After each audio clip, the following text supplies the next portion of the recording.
જજની અનોખી સજા. લેખક અનામી. અમેરિકામાં એક 15 વર્ષનો છોકરો હતો. એક દુકાનમાંથી ચોરી કરતા પકડાયો. જ્યારે તેને પકડવામાં આવ્યો ત્યારે તેણે પોલીસ અધિકારીઓથી બચવાનો પ્રયાસ કર્યો, પણ નાકામયાબ રહ્યો.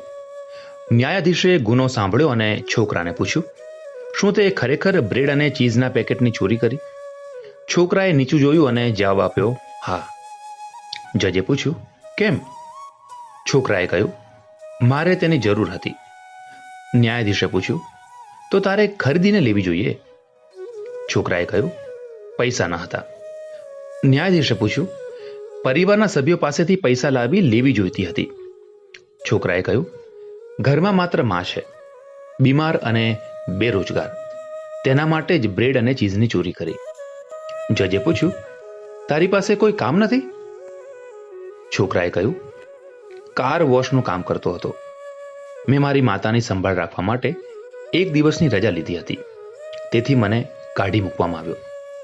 ન્યાયાધીશે પૂછ્યું, તે કેમ કોઈની મદદ માંગી નહીં? છોકરાએ કહ્યું, સવારથી ઘરેથી નીકળ્યો હતો, લગભગ 50 લોકો પાસે ગયો હતો, આખરે આ પગલું ભર્યું. દલીલબાજી સાંભળી ન્યાયાધીશ ચુકાદો સંભળાવવાનું શરૂ કરે છે. ચોરી અને ખાસ કરીને રોટલીની ચોરી એ ખૂબ જ શરમજનક ગુનો છે અને આ ગુના માટે આપણે બધા જ જવાબદાર છીએ. કોર્ટમાં દરેક જણ, મારા સહિત દરેક જણ ગુનેગાર છે. તેથી અહીં દરેકને $10નો દંડ કરવામાં આવે છે. $10 ચૂકવ્યા વિના અહીંથી કોઈ બહાર નીકળી શકશે નહીં. આટલું કહીને ન્યાયાધીશે પોતાના ખિસ્સામાંથી $10 કાઢ્યા અને પછી પેન ઉપાડીને લખવાનું શરૂ કર્યું. આ સિવાય ભૂખ્યા બાળક સાથે માનવતાભર્યું વર્તન ન કરવા અને તેને પોલીસને સોંપવા બદલ હું સ્ટોરના માલિકને પણ $1000નો દંડ કરું છું. જો 24 કલાકમાં દંડ જમા નહીં થાય તો કોર્ટ સ્ટોરને સીલ કરવાનો આદેશ આપશે. દંડની સંપૂર્ણ રકમ આ છોકરાને આપીને અદાલત તે છોકરાની માફી માંગે છે.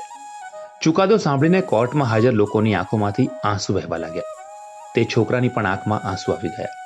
છોકરો વારંવાર પોતાના આંસુ છુપાવીને બહાર ગયેલા જજ તરફ જોતો રહ્યો. શું આપણો સમાજ, તંત્ર અને અદાલતો આવા નિર્ણય માટે તૈયાર છે? ચાણક્યએ કહ્યું હતું કે જો કોઈ ભૂખ્યો વ્યક્તિ રોટલી ચોરી કરતા પકડાય તો તે દેશના લોકોને શરમ આવવી જોઈએ. માં લેતી નહીં દવાઈમાં, જોડે પાઈ પાઈમાં, દુઃખથે પર્વત રાઈમાં, હારી નહીં લડાઈમાં. इस दुनिया में सब मैले है, किस दुनिया से आई माँ? दुनिया के सब रिश्ते ठंडे, गर्मा गर्म रजाई माँ. जब भी कोई रिश्ता उधड़े, करती है तुरपाई माँ. बाबूजी तनख्वाह लाए बस, लेकिन बरकत लाई माँ. बाबूजी थे सख्त मगर माखन और मलाई माँ. बाबूजी के पांव दबाकर सब तीरथ हो आई माँ. नाम सभी है गुड़ से मीठे, माँ जी मैया माई माँ. सभी साड़ियाँ छीज गई थी मगर नहीं कह पाई माँ. घर में चूल्हे मत बांटो रे, देती रही दुहाई माँ. बाबूजी बीमार पड़े जब, साथ साथ मुरझाई माँ. रोती है लेकिन छुप छुप कर, बड़े सब्र की जाई माँ.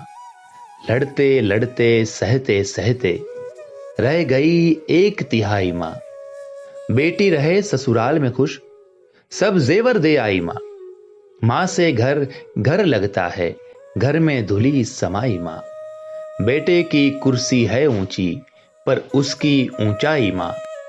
दर्द बड़ा हो या छोटा हो, याद हमेशा आई माँ. घर के शगुन सभी माँ से, है घर की शहनाई माँ. सभी पराये हो जाते हैं, होती नहीं पराई माँ.